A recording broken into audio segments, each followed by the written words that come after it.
제가 교회 앞에 공원에 종종 이제 전도를 나갑니다. 전도도 나가기도 하고 아기를 데리고 이제 뭐 놀이터에 아이랑 놀아주러 나가는데요. 오후 시간이 되면 초등학생들이 굉장히 많이 나와 있어요. 그래서 근데 공원 앞에 공원 안에서 만났던 한 남학생, 남자 초등학생의 모습이 생각이 좀 납니다.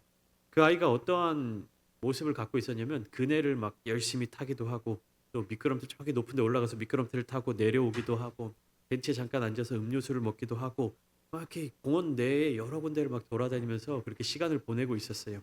근데 이 아이가 항상 어디를 가든 그네를 타든 미끄럼틀 타든 무엇을 하든 뛰어다니든 오른손에 스마트폰을 꼭 쥐고 놓질 않는 겁니다. 한시라도 내려놓은 적이 없어요. 제가 그 자리에서 그 친구를 관찰한 한 30분의 시간 동안에 단 한 번도 오른손에서 핸드폰을 내려놓은 적이 없습니다. 핸드폰에는 뭐가 켜져 있는지 화면이 반짝반짝거리고 뭐 게임인지 유튜브인지 뭔지 이렇게 계속 뭐가 하고 있고 이 아이는 그네를 타면서도 핸드폰을 보고 있고 미끄럼틀을 타면서도 핸드폰을 보고 있고 계속 그렇게 거기에 집중하고 있는 모습을 어, 보여주고 있었습니다. 아이들도 그렇고 어른들도 그렇고 재미있는 것을 좋아하죠. 왜 아이들은 게임을 재미있다라고 느낄까? 그리고 아까 예찬이도 얘기했지만 왜 예찬이의 공부가 취미이고 재밌다라고 느껴질까라는 것은요. 우리가 그냥 머릿속으로 생각할 때 뭐 내가 할 수 있는 대로 할 수 있으니까 재밌다. 내가 조작하는 대로 움직이는 게 재밌다. 뭐 어쨌든 짜릿하다. 뭐 쾌감이 온다. 뭐 도파민이 상승한다. 이렇게 이야기를 하는데 그 원인에 대해서는 곰곰하게 생각을 해보지는 못했을 겁니다. 저도 구체적으로 제가 알고 있던 부분은 아니고요. 어떤 한 기관에서 조사를 했대요. 과학자들이 이런 심리학자들이 조사를 했는데 아이들이 게임을 좋아하는 이유를 크게 더 많겠지만 세 가지로 좀 요약을 해보면 첫 번째는 즉각적인 보상이 있다는 것입니다. 우리가 삶을 살아가면서 무엇인가 일을 할 때, 가장 쉽게 예를 들어서 한 달 동안 우리가 어, 일을 하잖아요, 직장에서. 그럼 일을 하는 것에 대한 보상이 무엇입니까? 월급이죠. 봉급이죠. 그러니까 봉급을 우리가 보통 어떻게 타냐면 한 달이라고 하면 한 달에 열심히 일을 했을 때 일이 다 끝난 이후에 봉급이 나옵니다. 그러니까 선불로 봉급을 받는 경우는 거의 없습니다. 그래서 정해진 날짜에 매월 뭐 공무원들은 제가 군인으로 복무하고 있을 때는요, 뭐 그 달 10일에 항상 그 월급이 나왔어요. 그리고 또 다른 곳에서 그 봉급 받는 생활을 했을 때는 뭐 하냐? 그러니까 예를 들면 지금 오늘이 9월이죠. 9월 1일부터 9월 30일까지 일한 것에 대한 봉급을요 언제 받냐면 10월 10일에 받아요. 그러니까 어떻게 되는 거예요? 보상이 굉장히 늦게 오는 거죠. 지연되는 거죠. 아이들이 게임을 좋아하는 이유가 무엇이냐라고 살펴봤을 때 보상이 즉각적으로 온다는 거지. 내가 무엇인가를 했을 때, 내가 어떤 노력을 했을 때, 내가 어떠한 임무를 수행했을 때 그 보상이 비교적 상당히 빠르다라는. 그리고 두 번째로는요, 이 게임이 아이들에게 있어서 자율성과 주도성이 높은 요소이기 때문입니다. 무슨 말이냐? 그러니까 내가 무엇인가를 내 의지대로 움직일 수 있기 가장 쉬운 컨텐츠 중에 하나라는 거예요. 게임은 어떻습니까? 뭐 여러 가지 게임의 종류가 있지만 내가 원하는 대로 움직여지는 것이죠. 다시 말하면 내가 그것을 잘 움직이면 나는 게임을 잘하는 사람이고 내가 그것을 잘 움직이지 못하면 나는 게임을 잘 못하는 사람. 뭐 게임을 안 하시는 여러분들도 테트리스라는 이 프로그램은 아실 겁니다. 무엇입니까? 이렇게 네 개의 블록으로 모양이 각각 닿아 있는데 그것을 차곡차곡 쌓아서 한 줄을 딱 채우면 블록이 깨지면서 없어지는 것. 그거를 테트리스를 잘 하려면 어떻게 해야 되는 거예요? 손이 빨라야 되겠죠. 빨리 모양을 바꾸고 빨리 그 자리를 잡고 이동할 수 있게끔. 그러니까 내가 무엇인가를 주도해서 할 수 있는 것 그리고 내가 일을 하는 것에 있어서 주도성이 누구에게 있다? 나에게 있다. 게임 안에 들어가서 모든 것을 움직이는 것에 대해서 내가 스스로 할 수 있는 것들이 굉장히 잘 되어 있다라는 거죠. 아이들은 또 나이가 어리기 때문에 부모님, 선생님, 또 교회에서 뭐 어른들의 어떤 통제 아닌 통제 그런 지시사항을 많이 수행해도 누가 시키는 것을 주로 하는 입장인데 어떻습니까? 게임 안으로 들어가면 내가 하고 싶은 것, 내가 할 수 있는 것들을 주도적으로 하게 된다라는 것이죠. 그리고 세 번째로는 무엇이냐면요. 어, 회복 탄력성이라고 하는 요소입니다. 조금 쉽게 말씀드리면 실패해도 다시 시작할 수 있다. 실패해도 그것으로 인해서 나에게 어떤 큰 영향을 미치지 않는다라는 것입니다. 여러 가지 게임이 있겠지만 만약에 제가 좀 전에 예를 들어드린 것처럼 테트리스를 막 열심히 했어요. 근데 내가 어려운 단계에 가서 더 이상 진행하지 못하고 죽었어요. 그럼 어떻게 하는 거예요? 다시 시작하면 됩니다. 처음부터 다시 시작을 하든지 내가 좋아하는 곳에서부터 다시 시작을 하든지 그렇기 때문에 실패에 대한 두려움이 거의 없습니다. 왜요? 실패하면 다시 시작하면 되니까. 혹은 내가 저장해 둔 곳에서부터 불러오기를 해서 실패하지 않았던 것처럼 다시 할 수 있기 때문에. 그러니까 여러 가지 게임이 아이들에게 있어서 재미를 주는 요소들이 많이 있는데 요 세 가지로 한번 추려서 핵심적인 메시지만 추려서 말씀을 드려봤어요. 그러니까 여러분들의 자녀들이나 손주들이 게임을 좋아하고 게임을 열심히 할 때, 이 아이가 왜 이렇게 게임에 빠져 있지? 이 아이가 왜 이렇게 이러한 게임을 좋아하지? 라는 것을 한 번쯤 생각을 해 보시면 좋을 것 같습니다. 우리가 아이들이 공부를 잘하는데요. 공부를 잘하면 아이들에게 어떠한 보상이 가죠? 뭐 부모의 칭찬이 될 수도 있고요. 혹은 부모가 약속한 뭐 용돈이 될 수도 있고요. 다양한 것들이 있는데요. 그것들은 시험이라고 하는 긴 텀이 있어요. 기간이 있어요. 그러니까 그리고 성장이 빠르지가 않아요. 게임 내 가상 공간 속에서는요. 성장이 굉장히 빠릅니다. 그런데 현실의 삶 속에서는요. 내가 무엇인가를 노력했을 때 얻게 되는 보상, 내가 무엇인가를 열심히 공부했을 때 얻게 되는 지식, 그러니까 성장이 굉장히 더딘 것에 반해서 가상 세계 속에서는요. 내가 무엇인가를 했을 때 그 성장이 굉장히 빠르게 진행된다라고 하는 것입니다. 지난주에 이제 추석 연휴를 보냈죠. 저희가 이제 가족들과 함께 모이면서요. 11살짜리 조카를 만났습니다. 이렇게 저희 이 친가 친척들이 함께 모여서 시간을 보내는데 저희 이제 사촌형이죠. 사촌형이 두 자녀가 있는데 첫째가 아들이고 둘째가 딸인데 이 첫째가 4학년, 5학년 이렇게 됐는데 어, 같이 카페에 가서 휴대폰으로 뭔가를 하겠다라고 아빠한테 이거를 시켜주세요 하고 달라고 해서 핸드폰을 가져간 거예요. 근데 평소에는 게임을 못하게 하니까 뭔가 하고 보니까 뭐 게임인 듯 게임 아닌 어떤 건데 IQ 테스트예요. 그러니까 수학 문제와 같이 문제가 주어지고 그 문제에 대한 답을 입력하면 내 IQ 점수가 올라가는 거예요. 그러니까 그 핸드폰에서 문제를 잘 맞추면 틀리면 어떻게 되는 거예요? IQ 점수가 내려가는 거예요. 이 아이가 조카가 어떤 태도를 갖고 있냐면 그 핸드폰 안에 있는 점수를 높은 점수를 얻기 위해서 막 같이 엄마 아빠한테 또 삼촌한테 막 도와달라고 이렇게 보여주는 거예요. 이게 답이 뭐예요? 이거 왜 이렇게 되는 거예요? 막 물어보는 거예요. 그리고 어떻게 해요? 자기가 세운 기준보다 많이 틀리면 껐다가 다시 처음부터 시작하는 겁니다. 우리가 흔히 얘기하면 그러니까 쉽게 얘기해서 IQ 테스트라고 하는 건 뭡니까? 지금 내 상태가 어떤 상태인지를 정확하게 파악하는 거잖아요. 그러면 내가 있는 그대로 뭐 시험 문제를 푼다면 있는 그대로 문제를 다 풀고 당신의 IQ는 뭐 100입니다. 당신의 IQ는 110입니다. 이렇게 알면 되는데 이 아이는 그것을 게임처럼 여기면서 어떻게 하는 거예요? 내 점수가 더 높게 나오는 방법을 계속 연구하는 거예요. 그래서 내가 몇 개 좀 틀렸다 싶으면 다시 껐다가 처음부터 다시 시작.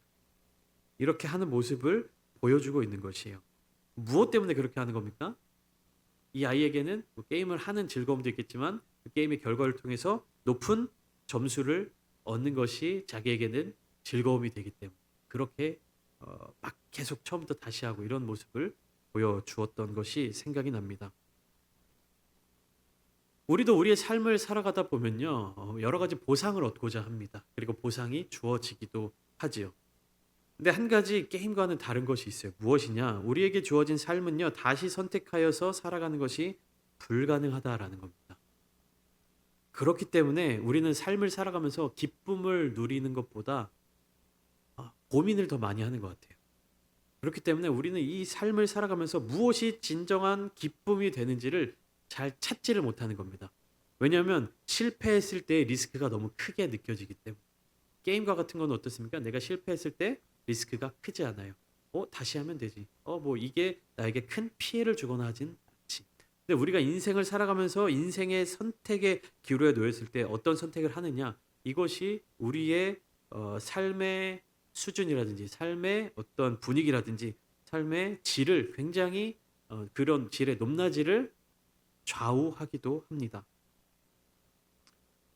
그렇기 때문에 우리는 올바른 길을 택하여 걸어가려고 노력하는 것이고요. 무엇이 올바른 길인지를 계속해서 찾고자 하는 것이고 또 올바른 길을 택하여 걸어가는 것이 우리의 삶에 있어서 굉장히 중요하다라는 사실을 알고 있는 것입니다.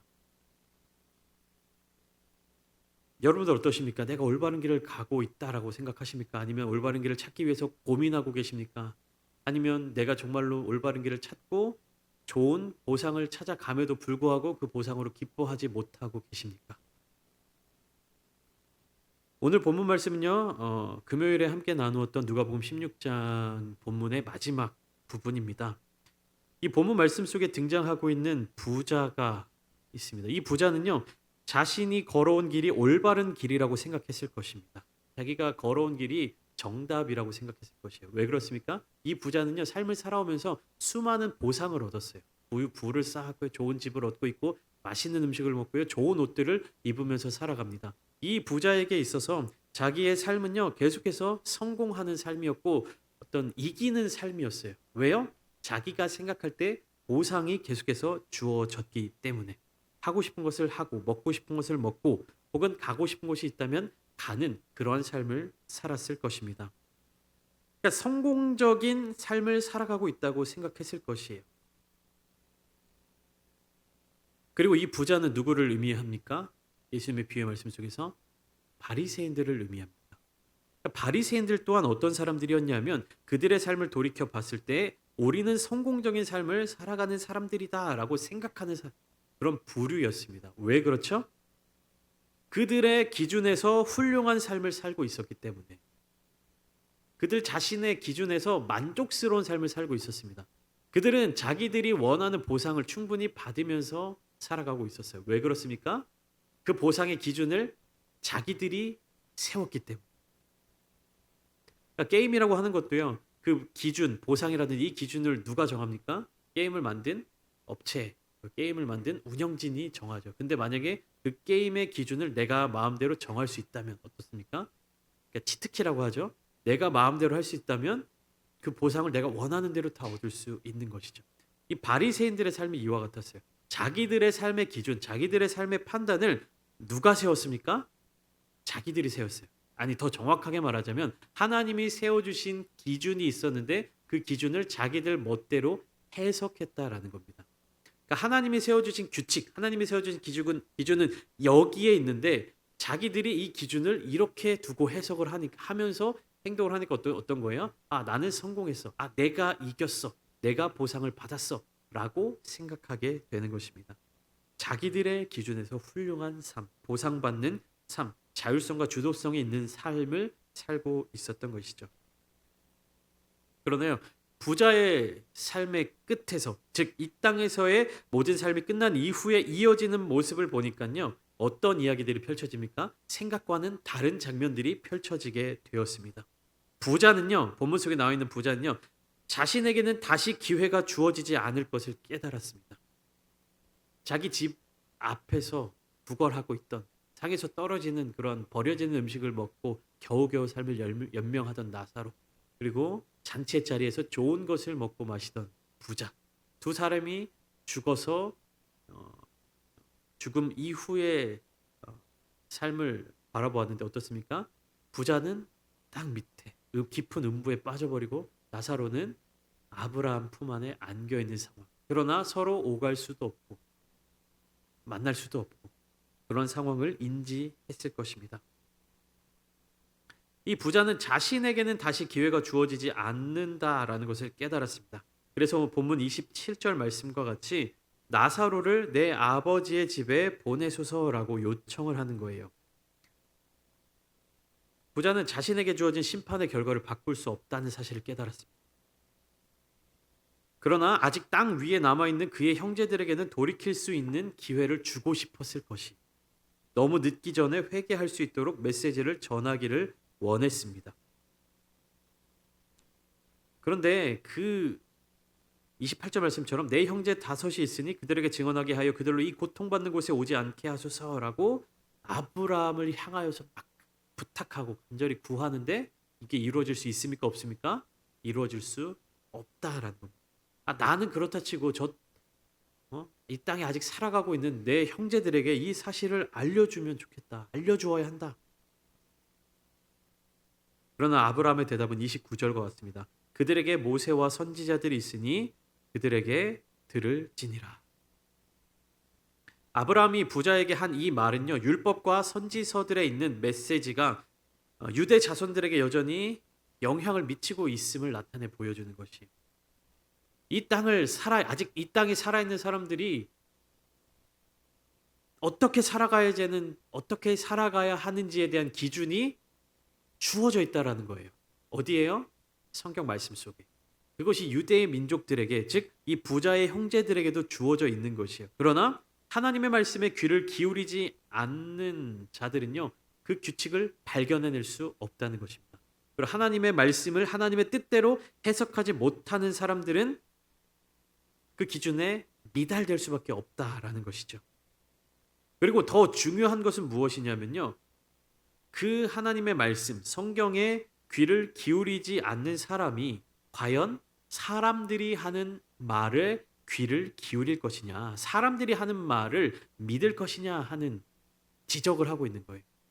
하나님이 주신 기준, 하나님이 주신 율법, 하나님이 주신 그 말씀조차도 믿지 않고 소홀히 여기는 그 사람들이 아무리 죽은 자들의 세계로부터 돌아왔다라고 하더라도 사람이 하는 말에 귀를 기울일 것이냐 라고 질문하고 있는 것입니다. 그들에게, 부자의 형제들에게 필요한 것은요, 하나님의 말씀을 하나님의 뜻 그대로 받아들이는 것입니다. 그런데 문제는 뭐냐? 하나님의 말씀을 하나님의 뜻이 아닌 자신들의 뜻대로 받아들였다라는 거예요. 기준이 달라지는 것이죠. 하나님의 뜻이면 하나님의 기준대로, 하나님의 말씀이면 하나님의 뜻대로 우리가 그것을 받아들여야 되는데, 하나님이 이렇게 말씀하신 것에 대해서 그 말씀은 이렇게 받아들여야지, 내 기준대로 받아들이게 된다는 거예요. 우리가 인간관계에 있어서도 어려움을 겪는 이유가 무엇입니까? 나는 이런 의도로 상대방의 말을 했는데 상대방은 자기 기준대로 내 말을 받아들이게 되면 오해가 생기게 되고 다툼이 생기게 되고 상처가 생기게 되는 것입니다. 그러니까 사람과 사람과의 관계에 있어서도 이게 굉장히 중요해요. 내가 말을 할 때 상대방은 어떤 기준을 가지고 있는지, 내가 세운 기준을 상대방은 이해하고 있는지, 이 기준이 서로 맞지 않으면요, 같은 말을 하더라도 다르게 받아들일 수가 있다는 것입니다. 이 부자는요, 죽고 나서야 자기 형제들이 모세와 선지자들을 믿지 않고 있음을 알게 되었습니다. 다시 말하면 죽고 나서야 자기 형제들, 이 땅에 같이 살아가던 사람들이 하나님의 말씀을 가벼이 여기고 있었다라는 것을 알게 되었습니다. 그래서 그는 만일 죽은 자에게서 이 땅으로 돌아가는 자가 있으면 회개할 수 있을 것이다 라고 생각을 하는 거예요. 그러나 아브라함은 단호하게 이야기하죠. 모세와 선지자들의 말을 듣지 않는 사람이라면 죽은 자 가운데서 살아나는 자의 말도 듣지 않을 것이다. 죽은 자들 가운데서 살아나는 자의 말, 누구를 상징합니까? 예수 그리스도를 상징하는 것이죠.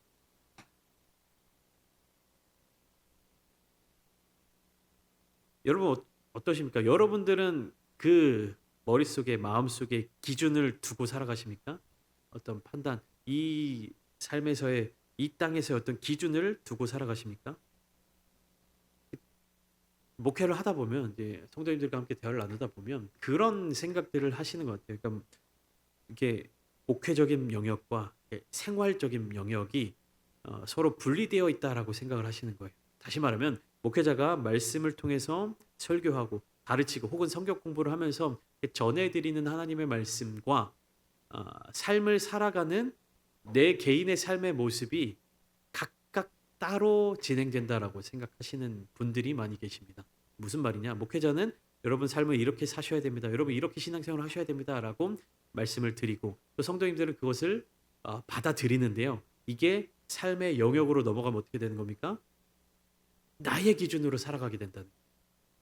목회자가 전하는 말은 하나님의 말씀, 하나님의 뜻, 하나님의 성경, 이 하나님의 말씀, 성경을 통하여서 우리가 우리의 삶을 이렇게 살아가야 됩니다라고 전하는데요. 이 말씀을 들을 때는 은혜를 받고 아멘 하는데, 이 삶이 우리의 성도님들의 삶의 영역으로 다가서면 어떻게 되냐? 나의 삶의 주인은 나다. 나의 삶의 방향성을 결정하는 건 나다.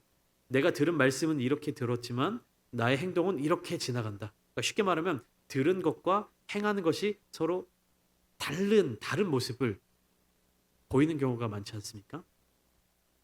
목사님은 뭐 말씀을 전해 주신 분이고 뭐 교회에서는 이렇게 말씀을 나누는 거지 일상적인 삶의 자리 가운데 내가 더 잘 알아. 내 삶은 내가 더 잘 알아. 내 형편도 모르시면서 그런 말씀하시고 막 이런 마음 드실 때 없으십니까? 조금 가볍게 말씀드리면 예를 들면 우리 교회에서 먹는 이 음식 식사 너무 맛있습니다. 특히 우리 권사님 집사님들 주시는 육개장이 너무 맛있어요. 육개장 먹을 때마다 감탄하면서 먹습니다. 근데 제가 만약에 권사님께 혹은 집사님께 권사님 그 육개장 그렇게 만드시면 안 됩니다. 육개장에 재료 그렇게 넣으시면 안 됩니다. 이 재료를 넣으셔야 됩니다. 육개장에 있는 돼지고기를 넣으셔야 됩니다. 그래야 기름지고 맛있습니다. 이렇게 말씀드리면 여러분 어떻게 받아들이십니까? 목사님 무슨 이상한 소리 하시네. 하나도 모르시네.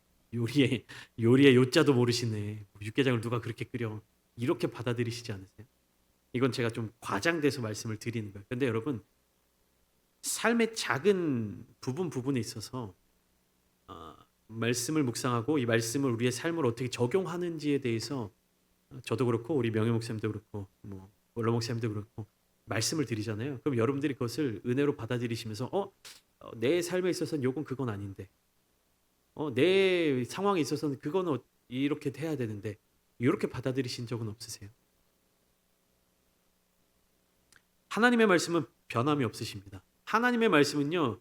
모세의 때에나 아브라함의 때에나 예수님의 때에나 오늘날이나 변함이 없습니다. 하나님의 말씀이 변함이 없다는 것은요. 우리에게 주어지는 하나님의 뜻도 변함이 없다는 것이요. 그런데 왜 모세의 때, 아브라함의 때, 예수님의 때, 우리의 때 왜 다르게 적용이 되어야 되는 겁니까? 왜 그렇습니까? 기준을 다르게 두고 있기 때문에. 우리가 말씀을 보면서도 아브라함에게 주시는 말씀은 하나님 아브라함의 기준에 맞춰서 주신 것이고 베드로에게 주신 말씀은 베드로의 기준에 맞춰서 주신 것이고 똑같은 말씀이지만 오늘날 우리에게 주신 말씀은 우리 기준에 맞춰서 우리가 해석하면 되는 거 아닙니까? 그렇게 되니까 하나님의 말씀을 온전히 받아들이지 못하게 되는 것입니다. 이 부자의 삶의 자리 가운데 비록 예수님이 말씀해 주시는 비유의 말씀, 예화의 말씀이지만 이 부자의 삶의 자리 가운데서 하나님의 뜻을 정확하게 말해주는 사람이 한 사람도 없었을 거예요. 이 부자가 하나님의 뜻을 대면하여 살펴볼 수 있었던 기회가 전혀 없었을까요? 그러나 그는 받아들이지 않은 것입니다. 왜요? 자기가 기준이 되었기 때문에. 부자는요, 그가 살아있는 동안에 자기 가족이나 다른 사람에게 어떠한 관심을 가지지 않았을 것입니다. 그는 자기 자신만을 바라보면서 그 삶을 달려왔을 것입니다. 무엇이 진리이고 무엇이 선한 일이고 무엇이 하나님의 뜻인지도 제대로 알지 못한 채 그렇게 살아왔을 것입니다. 여러분의 삶은 어떠세요? 여러분들의 삶은 정말로 진리 가운데 살아 계십니까? 여러분들이 받아들이는, 여러분들이 생각하시는, 여러분들이 그렇게 순종한다라고 생각하시면서 행하시는 모든 신앙생활의 모습이 정말로 하나님의 뜻과 일치하십니까? 아니면은 나는 그런 생각으로 한 거 아닌데, 나는 그런 의도로 한 거 아닌데, 나는 좋은 마음으로 하고 있는데 왜 그거를 이해 못하지? 이런 마음은 혹시 없으십니까? 모세와 선지자들의 말을 듣지 않는 사람, 이런 사람들은요 죽은 자들에게서 살아 돌아가서 말을 한다고 해도 믿지 않는다라는 것입니다. 제가 아까 농담 삼아 말씀드렸지만 제가 뭐 육개장을 돼지고기로 끓이고 뭐 어떻게 하라고 이런 거를 막 믿으시라고 그런 잘못된 상식을 전해드리려고 하는 것이 아니라 그러한 우리가 생각하는 기준에 있어서 말도 안 되는 혹은 내가 이해할 수 없는 혹은 내가 인정할 수 없는 상황이라 할지라도 이것이 하나님의 말씀이라고 하면 순종할 수 있는 믿음이 있어야 되는 것이에요. 내가 다 알고 있다라는 교만함이 하나님의 말씀을 순전하게 받아들이지 못하게 만드는 거예요. 내가 해석하는 건 그게 아닌데 왜 목사님이 저렇게 말씀하실까? 내가 해석하는 건 그게 아닌데 왜 저분은 저렇게 하실까? 기준이 누가 되는 거예요? 내가 되는 것이. 사랑하는 성도 여러분, 우리는 그렇기 때문에 말씀을 더 깊이 묵상해야 되는 것이고요. 그렇기 때문에 기도해야 되는 것이고 말씀으로 말씀을 해석해야 되는 것입니다. 사람에게 현혹되는 것이 아니라 혹은 내 기준에 너무 완고하게 그 기준을 세워놓는 것이 아니라 그런 하나님이 우리에게 주시는 그 마음을 느껴야만 합니다. 후회해도 소용없는 때가 옵니다. 본문 말씀에 비유의 말씀이지만 이 부자는요 그렇게 후회하고 나는 어쩔 수 없지만 내 가족들이라도 살리겠다라고 그 간절한 부르짖음을, 그 외침을 소리 지르고 있을 때 그것이 하나님께 상달이 되겠습니까? 후회해도 소용이 없는 때가 옵니다. 그러나 사랑하는 성도 여러분, 오늘날을 살아가는 우리, 지금 이 시간 함께 합심하여 기도할 때에 하나님은 우리의 기도에 응답하여 주십니다. 우리가 하나님의 뜻을 구하며 나아갈 때, 하나님의 뜻에 순종하고자 다짐하며 나아갈 때 하나님은 우리에게 길을 열어 주십니다. 후회하지 않을 수 있도록 우리에게 다가와 주시는 것입니다. 오늘 이 시간 함께 기도하실 때 하나님, 우리 성도님들 귀한 마음마다 함께 하여 주시며 저들의 마음을 위로하여 주시고 우리의 마음 가운데 하나님을 진실되게 받아들이는 거룩한 마음을 허락하여 주시옵소서. 때로는 나의 생각과 나의 기준이 완고하여서 하나님의 말씀을 온전히 받아들이지 못할 때가 있다면 그러한 나조차도 사랑으로 품어주시며 무장 해제시켜 주시는 하나님의 그 은혜의 말씀 가운데로 나아가게 하여 주시옵소서. 내가 선별하여 주님의 말씀을 구별하여 받아들이는 것이 아니라 온전히 모든 일에 있어서 하나님의 은혜를 사모하며 나아가는 이 시간 되게 하여 주시옵소서. 이렇게 간절히 기도하며 나아가는 이 시간 되시기를 주님의 이름으로 축복합니다.